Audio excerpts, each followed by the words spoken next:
Hello everyone, welcome to Dev academy online classes. दोस्तों, आज हम पढ़ने वाले हैं रैंक ऑफ मैट्रिक्स, मतलब कि अवयवों की जाति। अवयवों की जाति हम पढ़ने वाले हैं आज, और इसमें हम निकालेंगे रो रिड्यूस इक्विवेलेंट फॉर्म पढ़ेंगे इसमें। ठीक है, इसमें नलिटी भी पढ़ेंगे, मतलब कि जाति का जस्ट उल्टा होता है नलिटी। ठीक है, तो देखते हैं आगे। देखो, अवयवों की जाति में कुछ डेफिनेशन पढ़ लेते हैं पहले। पंक्ति अवयव, पंक्ति अवयव क्या होता है इसको देख लेते हैं। तो पंक्ति अवयव, यदि किसी अवयव का केवल एक ही पंक्ति हो तो पंक्ति अवयव कहलाता है। ठीक है, किसी भी अवयव में अगर एक ही पंक्ति होता है तो वो पंक्ति अवयव कहलाता है। जैसे यहाँ पे देख लो, यहाँ पे रो जो है वन ही है, रो इसका वन है, और कॉलम कितने हैं, एन है।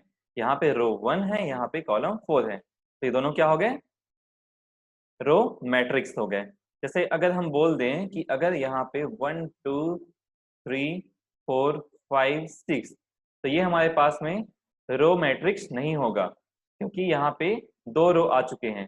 तो केवल और केवल एक ही रो होता है किसी भी मैट्रिक्स में, तो उस मैट्रिक्स को हम क्या कहते हैं, रो मैट्रिक्स कहते हैं। और अगर किसी वैसे ही हम बोल सकते हैं यहाँ पे किसी भी मैट्रिक्स में केवल एक ही कॉलम है अगर, तो वो कॉलम मैट्रिक्स कहलाता है। सिंपल सा है।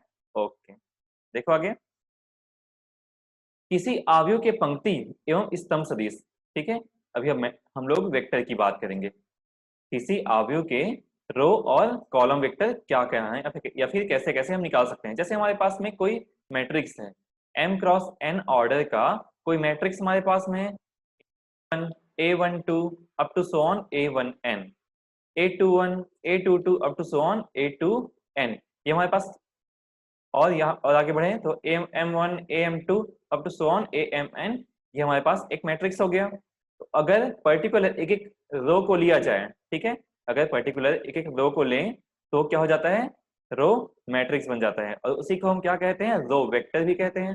ठीक है, R1 क्या हो गया, a11 a12 up to so on an1n, तो R1 को हम क्या बोल सकते हैं, रो वेक्टर बोल सकते हैं। R2 को सेकंड रो वेक्टर बोल सकते हैं, Rm को mth रो वेक्टर बोल सकते हैं। ठीक है, सेम वैसे ही अगर पर्टिकुलर कॉलम को लिया जाए, एक एक कॉलम को लिया जाए पर्टिकुलर, तो वो कॉलम वेक्टर कहलाते हैं। जैसे C1 कॉलम वेक्टर है, C2 कॉलम वेक्टर है, Cn कॉलम वेक्टर है। ठीक है, ये nth कॉलम वेक्टर है।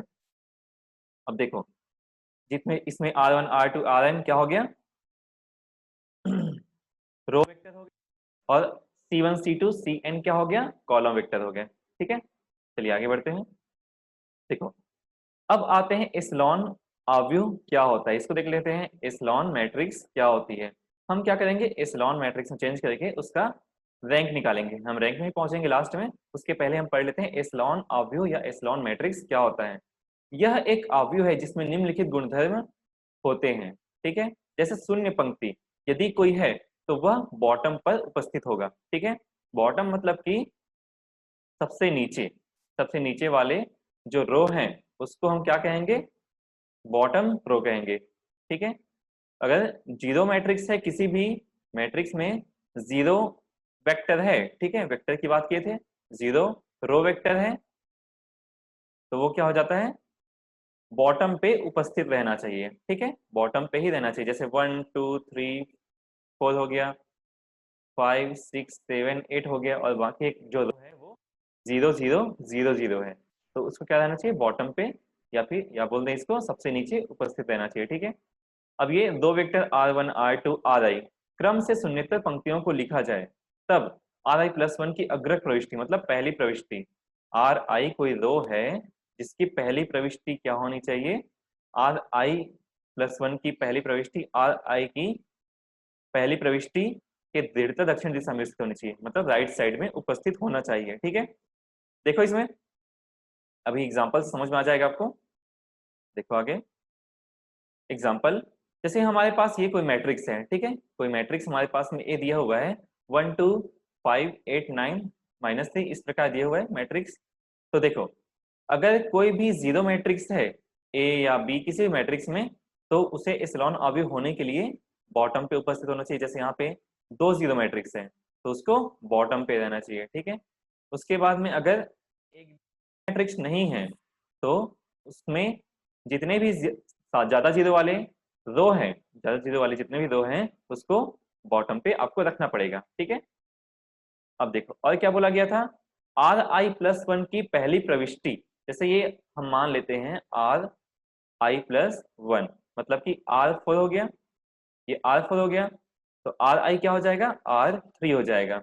तो आर आई प्लस वन की अग्रक प्रविष्टि पहली प्रविष्टि आर आई की अग्रक प्रविष्टि पहली प्रविष्टि के दृढ़ता दक्षिण दिशा में होना चाहिए, मतलब राइट साइड में होनी चाहिए। सेकेंड पॉइंट यही था, ठीक है, यह है। इसमें भी कुछ वैसे ही से राइट साइड में उसके नीचे वाली वैल्यू राइट साइड में, उसके नीचे वाली वैल्यू राइट साइड में ही उपस्थित रहेगी। क्लियर है ना? चलिए बढ़िया। तो ये तो हो गया हमारा एसिलॉन अवयव, ये दोनों हमारे पास में एसिलॉन अवयव हैं। अब देखो और आता है इसके बाद में समानित एसिलॉन अवयव, ये बहुत ही इंपॉर्टेंट है, ये बेस पे क्वेश्चन भी बहुत सारे आते हैं हमारे पास में, ठीक है। तो पहले देखते हैं क्या होता है समानित एसिलॉन अवयव। प्रत्येक शून्येतर पंक्ति, मतलब कि इसको बोले इंग्लिश में नॉन निगेटिव, नॉन जीरो, ठीक है, शून्येतर बोला गया है, नॉन जीरो रो की पहली प्रविष्टि फर्स्ट एंट्री जो है वन होनी चाहिए, ठीक है। फर्स्ट एंट्री क्या होनी चाहिए, वन होनी चाहिए। तो देखो किसी भी रो में, जैसे ये दो फर्स्ट हो गया, ये दो सेकंड हो गया, अगर दो थर्ड हो गया, दो फोर्थ हो गया, अब इसमें तो कोई भी एलिमेंट नहीं है, नॉन जीरो एलिमेंट कोई भी नहीं है, सभी जीरो एलिमेंट है, इसको छोड़ देते हैं। अब इन तीनों में नॉन जीरो एलिमेंट है, तो पहली एंट्री क्या होनी चाहिए, वन होनी चाहिए। पहली नॉन जीरो एंट्री क्या होनी चाहिए, वन होनी चाहिए। तो जीरो एंट्री है, पहली नॉन जीरो एंट्री की बात करेंगे, ठीक है। यहाँ पे भी पहली नॉन जीरो एंट्री क्या होनी चाहिए, वन होनी चाहिए, बाकी कुछ भी रहे कोई प्रॉब्लम नहीं है, ठीक है।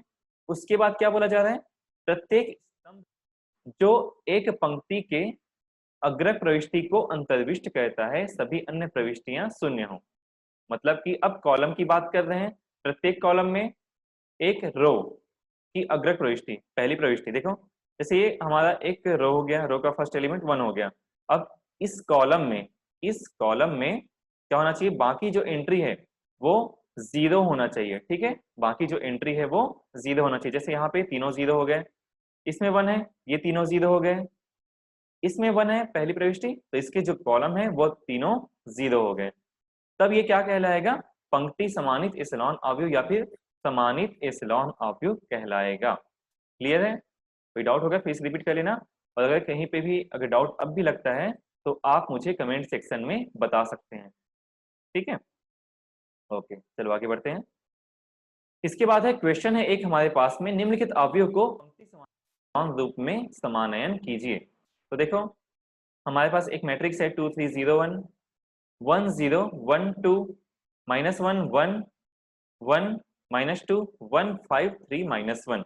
तो अब देखो दिया गया अवयव क्या है, कोई अवयव ए दिया हुआ है जो इस प्रकार है। अब क्या करेंगे, सबसे पहली प्रविष्टि को हमें वन लाना है, हमें किसमें चेंज करना है, समानित एसिलॉन अवयव में। तो हर एक रो का की पहली प्रविष्टि क्या होनी चाहिए, वन होनी चाहिए, मतलब कि नॉन जीरो जितने भी रो होंगे उसकी पहली प्रविष्टि वन होनी चाहिए, ठीक है। फर्स्ट एंट्री जो है वन होनी चाहिए, तो यहाँ पे टू है, तो इसको हमें चेंज करना पड़ेगा, या तो हम इसको इंटरचेंज कर सकते हैं या फिर हम क्या कर सकते हैं, इसमें 1/2 का भी मल्टीप्लाई कर सकते हैं इस रो में।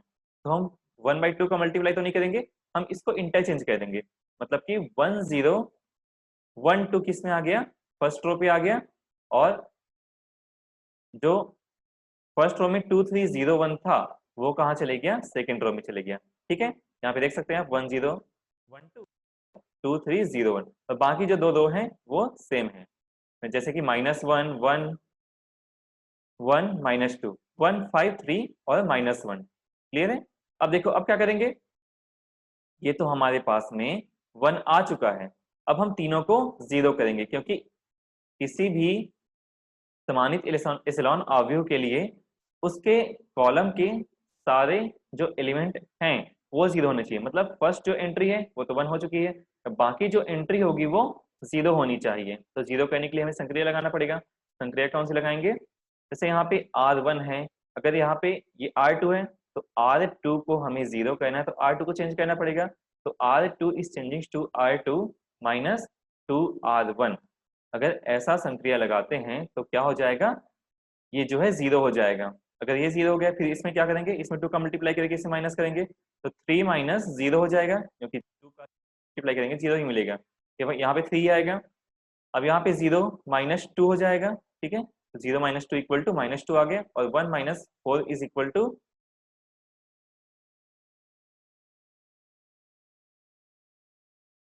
क्या हो जाएगा, 1 माइनस 4 इज इक्वल टू -3 मिलेगा यहाँ पे, ठीक है, यहाँ पे -2। अब सेम वैसे ही हम क्या करेंगे, और अच्छा क्या क्या मिला इसमें देखो, सबसे पहले दो में तो जो है वैसा ही रहेगा 1 2, उसके बाद में 2 क्या हो गया, 0 हो गया, उसके बाद 3 क्या हो गया, 3 का 3 ही है क्योंकि ऊपर 0 है। अब यहाँ पे 0 माइनस 2 करेंगे तो -2 आ गया, और यहाँ पे 1 माइनस 4 करेंगे तो -3 मिलेगा, ठीक है। एक बता दूं, बाकी आप खुद से करिएगा।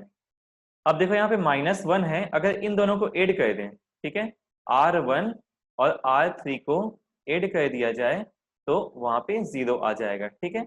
R3 प्लस R1 कर दिए, ये तो 0 हो गया। उसके बाद क्या किए, 1 ऐड किए तो 1 आ गया, इन दोनों को ऐड किए तो 2 आ गया, फिर इन दोनों को ऐड किए तो 0 आ गया, ठीक है। इसके बाद में देखिए यहाँ पे 1 है और यहाँ पे 1 है, तो R4 is changing to R4 minus R1 करना पड़ेगा, ठीक है। तो देखो R4 माइनस R1 अगर करेंगे तो क्या हो जाएगा, 0 हो गया ये वाला, फिर यहाँ पे क्या था 5, क्योंकि यहाँ पे तो 0 है, कोई दिक्कत नहीं होगी, 5 पर 5 हो जाएगा, तो 0 हो गया यहाँ पे हमें 5 मिला, ठीक है।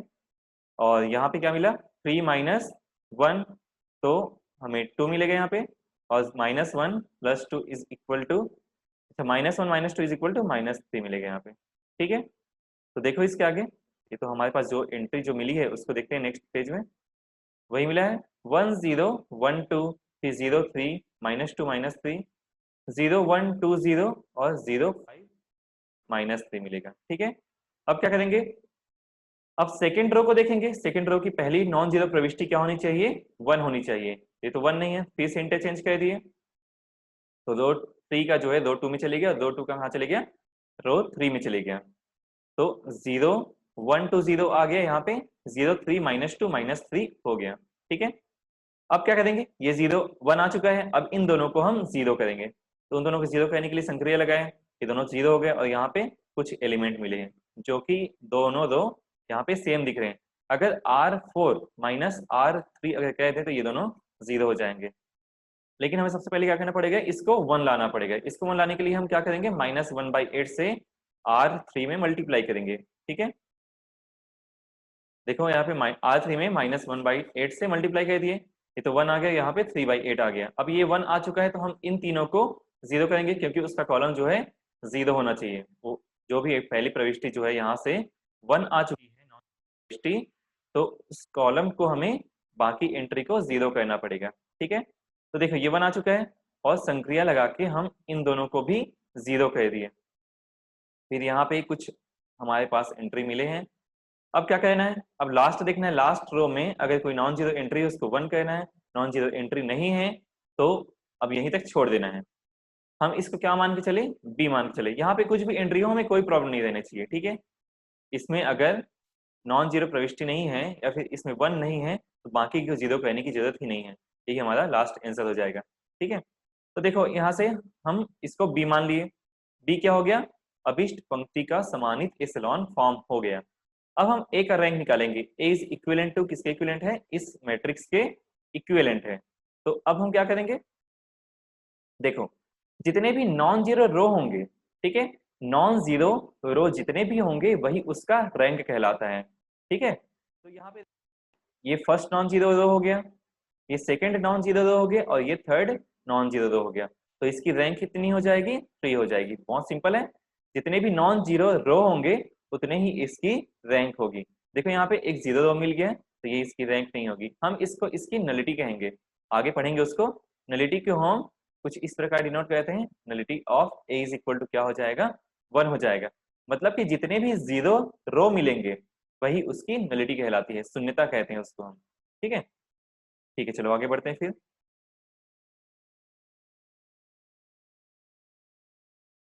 देखो एक और एग्जांपल है सेम, निम्नलिखित पंक्ति अवयव को पंक्ति समानित एकेलॉन रूप में चेंज करना है, मतलब कि दो रिड्यूस एकेलॉन फॉर्म में हमें चेंज करना है और इसकी जाति ज्ञात करनी है, इसका रैंक ज्ञात करना है, ठीक है। सबसे पहले दिया गया अवयव जो है, ये तो हो गया हमारे पास में दिया गया अवयव, अब हम अवयव ए जो है उसमें हम पहले दो की पहली एंट्री उसको 1 लाना है, तो 1 तो पहले सही है। अब बाकी उस कॉलम के जितने भी एंट्री होंगे उसको हमें 0 करना पड़ेगा। तो देखो 2 और -1 है, यहाँ पे 2 है, यहाँ पे -1 है, 0 इसको कोई चेंज नहीं करना पड़ेगा।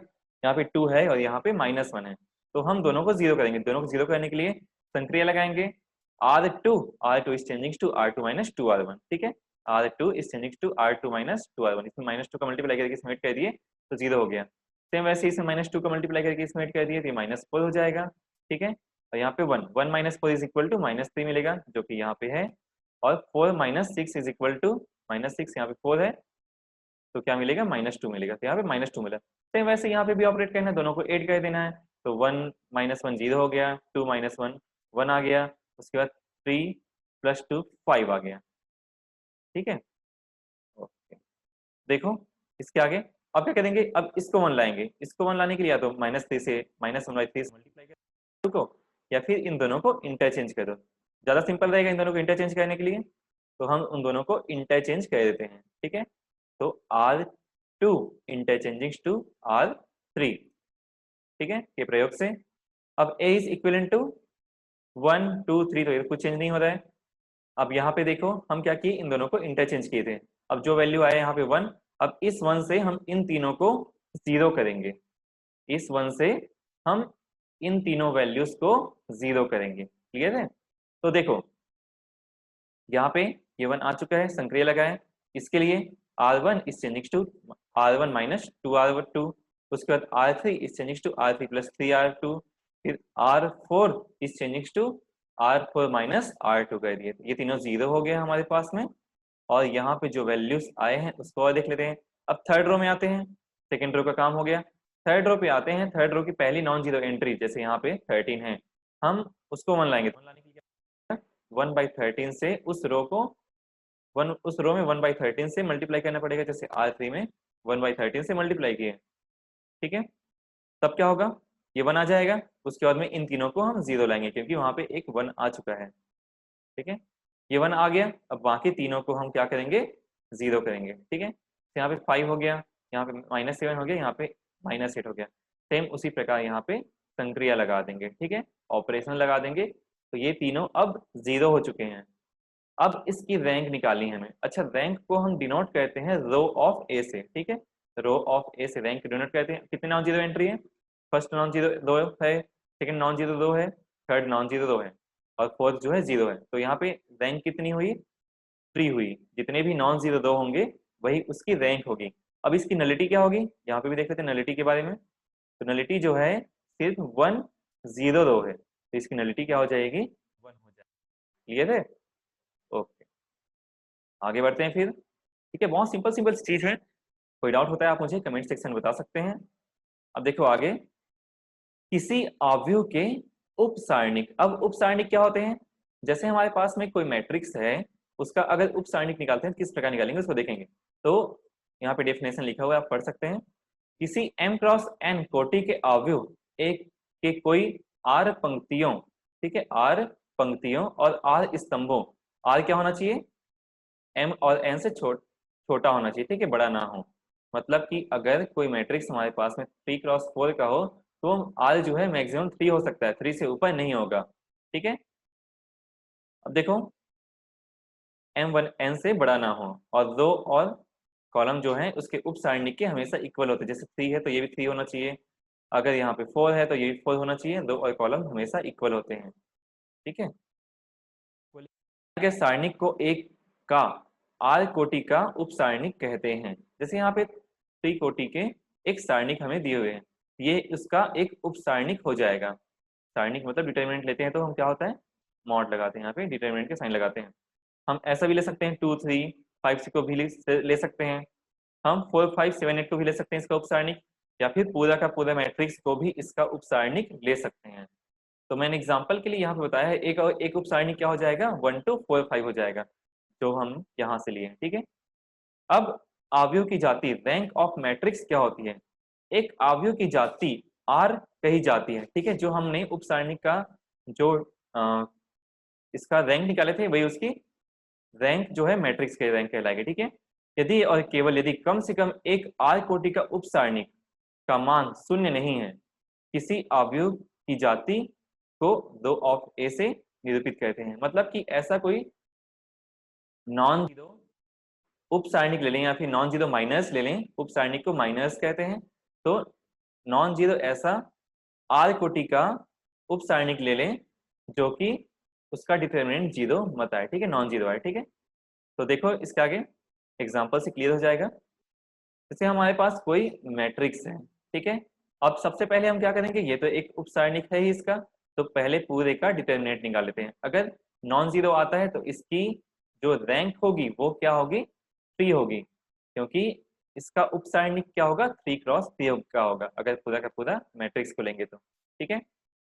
तो देखो अगर पूरे के पूरे मैट्रिक्स को डिटरमिनेंट निकाले उसका तो 0 मिल गया, तो ये उसका रैंक नहीं होगा, 3 उसका रैंक नहीं होगा। अब रैंक 2 के लिए देखते हैं, कोई भी एक उसका उप सारणिक ले लेते हैं, जैसे 2103 2103 ले लिए जो कि 6 आया और 0 के बराबर नहीं है, नॉन जीरो है। तो यहाँ हो गया, ये 2 क्रॉस 2 का मैट्रिक्स है, तो इसकी रैंक क्या हो जाएगी, 2 हो जाएगी। बहुत सिंपल है, इसकी रैंक 2 हो जाएगी।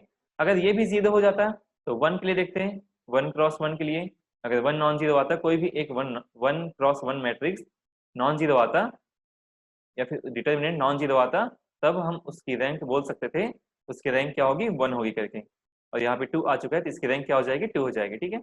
अब देखो यहाँ पे एक और एग्जांपल है, a is equal to given है, हमारे पास में गिवन है। हम सबसे पहले देखते हैं कि इसका डिटरमिनेंट डायरेक्ट निकाल लेते हैं। डायरेक्ट डिटरमिनेंट निकाले तो 0 आ गया, तो इसकी रैंक जो है 3 अब नहीं हो सकती, ठीक है। 3 क्रॉस 3 का मैट्रिक्स लिए उसका डिटरमिनेंट निकाले तो उसका जो रैंक होगा 3 अब नहीं हो सकता। अब 2 क्रॉस 2 देखेंगे तो इन दोनों को ले लिए, तो यहाँ पे क्या आया, -1 आया जो कि नॉन जीरो है। तो हम यहाँ से डायरेक्टली इंप्लाई कहते सकते हैं कि इसका 2 क्रॉस 2 ऑर्डर का कोई उप सारणिक मिला जिसकी जाति क्या है, उसकी रैंक क्या है। तो जो गिवन मैट्रिक्स है उसकी भी रैंक क्या होगी, 2 होगी। क्लियर है, ओके। देखो आगे, अवयव ए की जाति ज्ञात कीजिए जहां ए जो है दिया हुआ है, हम अब इसका रैंक निकालेंगे, ठीक है। देखो जैसे यहाँ पे 3 क्रॉस 4 का है तो इसका उप सारणिक ले सकते हैं 3 क्रॉस 3 का, कोई भी 3 क्रॉस 3 का। जैसे यहाँ पे हम ले लिए इन तीनों को, 3 क्रॉस 3 का उप सारणिक हो गया। तो 1 2 1 है, अगर इसमें 2 का मल्टीप्लाई करके अगर इसमें 8 का माइनस कर देते हैं, सब्ट्रैक्ट कर देते हैं, तो क्या हो जाएगा, ये वाला जो 2 है 0 हो जाएगा। और इस रो के 0 होने से पूरा का पूरा डिटरमिनेंट क्या है, 0 हो जाएगा। एक 0 मिल गया। अब देखते हैं, एक उप सारणिक तो मिल गया, वो 0 हो गया, इसको ले लेते हैं, ठीक है। अब इसमें 1/2 का मल्टीप्लाई, अच्छा इसमें क्या करेंगे, 2/3 का मल्टीप्लाई करेंगे, ठीक है। 2/3 का आता है कि नहीं आता, 3/2 का इसमें मल्टीप्लाई करते हैं, ठीक है। 3/2 का मल्टीप्लाई करेंगे 363 आ जाएगा, जिससे ये 0 हो जाएगा। इसमें 3/2 का मल्टीप्लाई करके अगर इसमें माइनस कर दिए, सब्ट्रैक्ट कर दिए, तो ये वाला जो रो होगा, ये वाला जो कॉलम होगा वो 0 हो जाएगा, ठीक है। ये 0 हो गया। उसके बाद में अब इन दोनों को लेना छोड़ के हम क्या कहते हैं, इसको छोड़ देते हैं, बाकी तीनों को लेते हैं। फिर इसमें 3 का मल्टीप्लाई कर दिए, ये दोनों 0 हो जाएगा। मतलब कि 3 क्रॉस 3 के जितने भी उप सारणिक लेंगे वो सभी क्या होंगे, 0 होंगे, ठीक है। 0 मिल गया, मतलब 3 ऑर्डर का कोई भी उप सारणिक नहीं मिल रहा है जो कि नॉन जीरो हो, अतः 3 इसकी जाति नहीं होगी, ए की जाति 3 नहीं हो सकती। अब क्या देखते हैं, कोटि 2 का ऑर्डर 2 का एक उप सारणिक देखते हैं। हम लास्ट वाला उप सारणिक लिए क्योंकि बाकी तो 0 आ रहे थे, यहाँ पे 0 आ गया। 4 - 2 4 - 4 0 हो गया, इसको ले लिए, 4 - 4 0 हो गया। इन दोनों को ले लिए तो 6 - 6 0 हो गया। तो कम से कम एक ऐसा मिल जाए जो नॉन जीरो हो। जैसे हम ले लिए 6 2 3 2 ले लिए, तो 6 2 3 2 का उप सारणिक का निकालें तो क्या मिला हमारे पास में, 6 मिला जो कि नॉन जीरो है। अतः हम यहाँ से बोल सकते हैं 2 क्रॉस 2 ऑर्डर का एक उप सारणिक मिला जो कि 0 नहीं आ रहा है, अतः इसकी रैंक क्या होगी, इसकी जाति क्या होगी, 2 हो जाएगी, ठीक है। तो आज के लिए बस इतना ही। बाकी जो बचा है क्वेश्चन उसको कल पढ़ेंगे। अगर कोई डाउट होता है तो आप मुझे कमेंट सेक्शन में बता सकते हैं। इसका पीडीएफ मैं आपको डिस्क्रिप्शन में प्रोवाइड कर दूंगा। ओके, तो आज की क्लास यहीं पे समाप्त होती है। तब मिलते हैं नेक्स्ट वीडियो पे। तब तक के लिए गुड बाय।